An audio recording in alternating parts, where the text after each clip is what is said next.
guys, in my second lecture about cell respiration. In my last lecture, I discussed about the glycolysis process. As you know from my last lecture that glycolysis occurs in cytosol, which was the first process, and we got some amount of ADP, not a lot, but we got some amount of ADP, and we got pyruvate, and we got NADH from glycolysis. And we understand the process briefly in my last lecture. If you are still confused, just go review that again. You are welcome to watch that video more and more time. If you watch like that video like 2 times, 3 times, 4 times, it's gonna be like habitual and you're gonna understand that briefly because I discussed that process in like stepwise manner so you guys can understand that. Now today I'm also gonna discuss the second stage in very simplified way so you guys can understand the concept of citric acid cycle. Before I move on to this process, I'd like to thank you guys about the relationship between glycolysis and the citric acid cycle from this picture.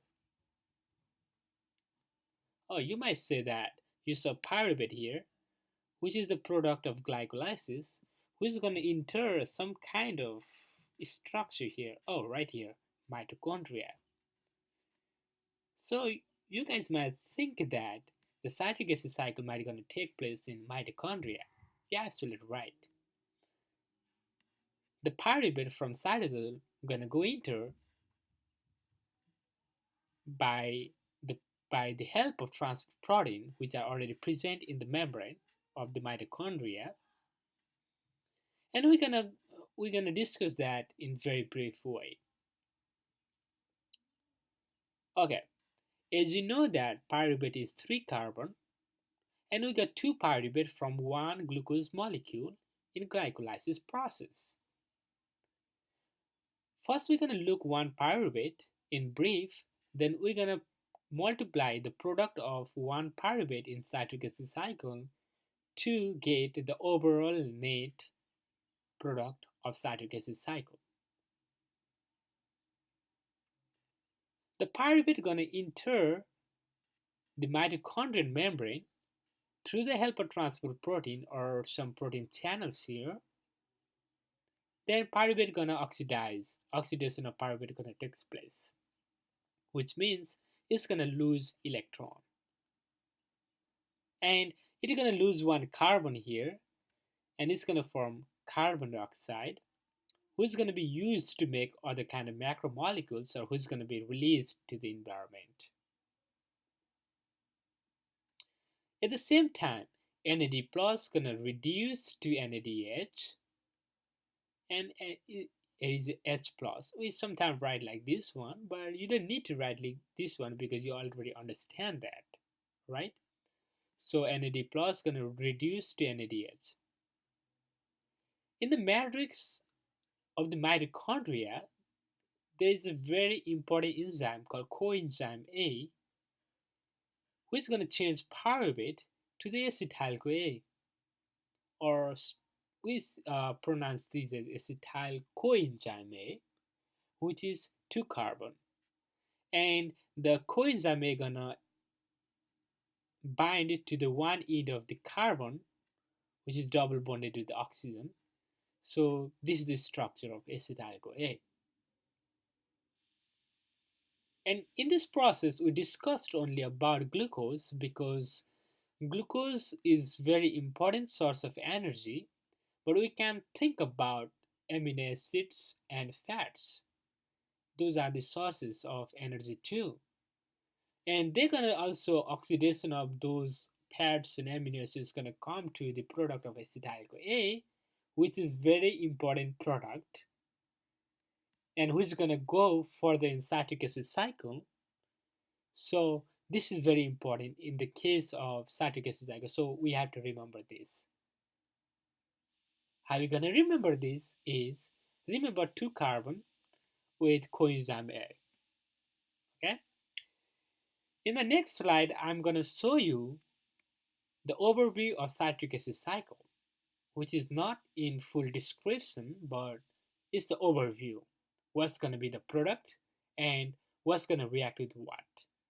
Okay, let's move on to my another slide then. Here you go. This is my next slide. What you can see here, can you see something, some interesting thing here? Yeah, of course you can see here many things, right? So don't be confused. So it's easy way to understand this. As I told you, when pyruvate enters the mitochondria, it's going to release carbon dioxide, and NAD plus going to reduce to NADH plus H plus, and in presence of coenzyme A, the pyruvate going to convert it into acetyl-CoA, in which coenzyme A going to bind one end of the carbonate. In the second step, what's going to happen? It's not showing here, but I'm going to tell you. In the matrix of mitochondria, you can find oxaloacetate. In the oxaloacetate is like most of the abundant in the matrix. You can find oxaloacetate anywhere in the matrix of the mitochondria, which is very important. The oxaloacetate, okay, I'm gonna tell you, but here right now, you might think about there is nothing in the picture, but don't be confused about that. I'm gonna show you next slide that one in very brief way. But remember that oxaloacetate is here, which is 4 carbon, which is going to combine with acetyl-CoA A, and which is going to release coenzyme A, but going to produce what? 6 carbon citric acid, or most of the people say citrate, which is 6 carbon, and which is obvious because you have 4 carbon of oxaloacetate, and you have a 2 carbon of acetyl-CoA A, which is going to release 6 carbon because 4 plus 2 going to be 6. It's common, right? All right. So next, here you can see some product of the citric acid cycle which are not in a stepwise process, but it's like showing the overall product of the citric acid cycle. You can see 2 carbon dioxide here, 3 NADH here. You can see ATP here, 1 ATP and 1 FADH2. So what it's trying to say you is that from one pyruvate you can produce 2 carbon dioxide, oh sorry, 2 carbon dioxide, and you have a 1 carbon dioxide here, right? So 3 carbon dioxide and 3 NAD plus gonna reduced, so it's gonna form 3 NADH, so you're gonna produce 3 NADH, and you're gonna produce 1 ATP, and you're gonna produce 1 FADH2 from one pyruvate, okay? But from 2 pyruvate, if you add 2 here, what's gonna happen?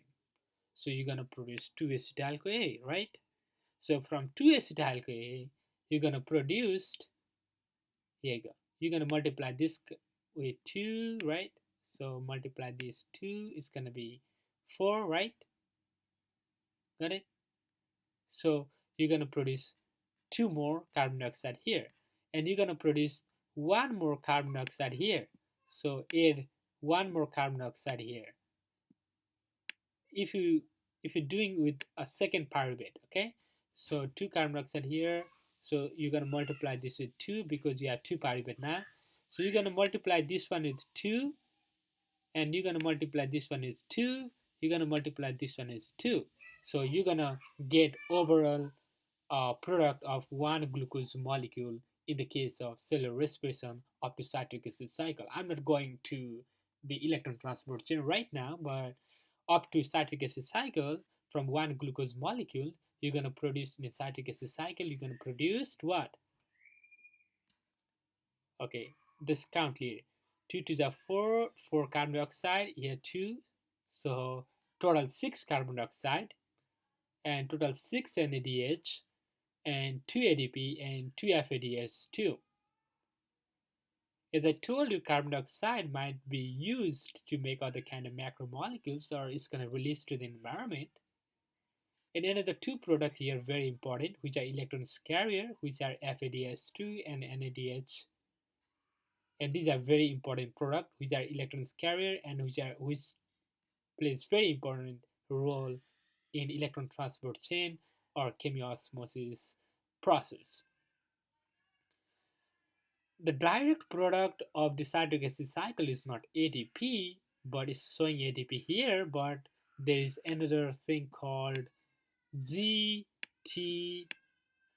okay? So this is the exact product of citric acid cycle, but in the presence of ADP, GTP converted into ADP, okay? So that's very important here.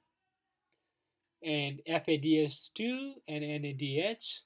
So I'm going to discuss this thing very briefly in the case of electron transport chain. So this is going to go to the electron transport chain. It's not going to go to the electron transport chain. It's not going to electron transport chain. But NADH and FADH2 going to go to the electron transport chain.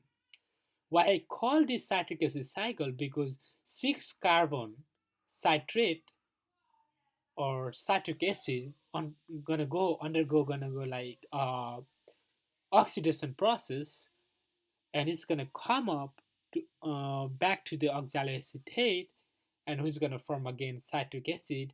So it's a cyclic pattern, so I call this a citric acid cycle. And Krebs a cycle is another name because Krebs is scientist who found this one. Oh, that's interesting. This is complex process. I don't know how scientists like able to find this kind of thing in brief concept. Okay, this is my next slide, the final slide.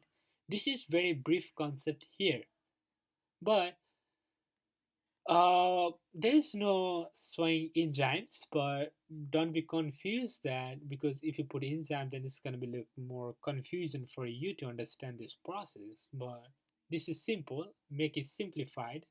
Okay, so I'm gonna add some product here, like I'm gonna add some kind of product here to better understand the process in a stepwise manner. So as I told you, acetyl A, which is gonna bound with like oxaloacetate, which is 4 carbon, and which is acetyl A, which is 2 carbon, which is gonna form citrate or citric acid, which is 1, 2, 3, 4, 1, 2, 3, 4, 5, and 6. Okay, so 6 carbon citrate. Okay, then what's gonna happen is in my another step, the citrate is gonna convert it into isocitrate, and the isocitrate then converted into alpha ketoglutarate. During that process, CO2 gonna released and NAD plus gonna reduce to NADH. After that, alpha ketoglutarate gonna convert it into succinyl CoA or succinyl coenzyme A. So at that same process gonna happen. So alpha ketoglutarate when converted in succinyl CoA at that time in presence of coenzyme, the CO2 gonna released. Okay, so as you see here, CO2 is like releasing here, right? So CO2 is like released from there. Not only that, the NAD plus gonna like reduce to NADH. Okay, NAD plus reduced to NADH. When the succinyl CoA come with in presence of coenzyme A, okay, so it's gonna produce CTP. As I told you, ATP is not the exact product of citric acid cycle. First is GTP, which is later converted into ATP in presence of ADP. Okay, so GDP forms GTP, and GTP in presence of ADP forms ATP. Only one ATP, okay? Because I'm talking about only one pyruvate, okay? So then the succinyl coenzyme A gonna oxidized or it's gonna changed into succinate, okay, another product here, and the succinate gonna change into fumarate. The fumarate 1, 2, 3, 4 carbon here, also 4 carbon, but the difference is the double bond here. In fumarate you can see double bond here. I think you cannot see properly, so let me zoom in here. And here you go. There are like two double bond here, but there is no double bond here. Okay, so fumarate is different from succinate due to the different end double bond. So at that time, the FAD gonna convert it into FADS2, which is gonna reduce to FADS2. Okay, so this is another electron carriers here. So the fumarate in presence of water gonna convert it into malate, who is later gonna convert it into oxaloacetate. So the oxaloacetate is very important in the case of citric acid cycle. So we studied oxaloacetate and acetyl CoA, and we come up back again to oxaloacetate. And when malate converted into oxaloacetate, at the same time, NAD plus reduced to NADH. So in my previous slide, you can see that the 3 NADH is showing here, but it's not going to happen only this step, but it's going to happen some here, this step, and some here in this step. So it's just showing, this one showing is just like any product, not like we're going to produce NADH. So if you look here, in the first step, NADH and CO2 could not produced. In second step, NADH and CO2 could not produce. In third step, GTP from GDP could not produce, which is later gonna go to ADP in presence of ADP. So which is gonna take place in third step. Then in fourth step, FADS2 gonna produced. And at the last time, when malate gonna convert into oxaloacetate, so NADH again gonna produced. So it's like stepwise manner. It's not gonna produce it in one step. So it is like very very important here. So from this lecture, what I want you from is to understand the basic process of citric acid cycle. I don't care that if you understand, if you like remember this isocitrate, alpha ketoglutarate, succinyl CoA, succinate, fumarate, malate, oxaloacetate. So don't worry about that. This product, don't worry about that. But remember, the oxaloacetate is very important, which is gonna go undergo reaction with acetyl CoA, and the citrate gonna produced, which is gonna go oxidation process, and who's gonna release different product here, as you see in the picture. And you need to know what's the total, okay, what's the total amount of ADP produced, how many FADs to produce, NADS, how many NADS produced, and how many CO2 produced. And which I already mentioned you in my previous slide here, from one pyruvate, you can literally like thing here, and I multiplied with, when I got two pyruvate, I multiplied with 222, and I got like some of the product here. And this is citric acid cycle. It's not very difficult, but you just need to understand the relationship between uh, the glycolysis and the citric acid cycle. So you're gonna produce some amount of ADP here, only 2 ADP, which is like equal to the amount of ATP which we produced in the case of glycolysis. But it is also important for the cellular work. We're not gonna uh, skip this process, okay, because it's also very important. Okay, so 2 ADP is also very important. It's like profit, right? So we're not gonna lose this. We're gonna use this to do some cellular work. For cell division, we need energy. For metabolic activities, we need energy. So energy is very important. So we have to uh, store the energy. This energy is gonna store in the mitochondria. So mitochondria is called the powerhouse, right? Powerhouse, because most of the ATP is produced in the mitochondria. So mitochondria is a powerhouse which store the ADP in the form of energy. And in my next lecture, what I'm going to discuss is how FADS2 and NADH going to produce energy. In my another uh, step of or stage of the cellular respiration, which is oxidative phosphorylation or chemiosmosis. No, something like that. I think chemiosmosis is like that, and or electron transport chain. So, uh, in my next lecture, I discuss like how, in a stepwise manner, the energy released, and how much energy gonna produce from NADH, FADH2. Uh, as you know that up to now we just produce like less amount of energy, so we need more energy. We hope we're gonna produce more energy in our electron transport chain. For that, you have to wait for me for next lecture. I'll be right back with you in my next lecture. Don't go nowhere. Just revise every time. Look my slides, look my videos. If you confused on that, just comment down on the comment box so I can explain that very well to you. Or I'm gonna uh, give you another lecture about this one by making simplified. I hope you enjoyed this and hope you understand this very well. And for the next lecture, see you next time. Take care. Bye bye.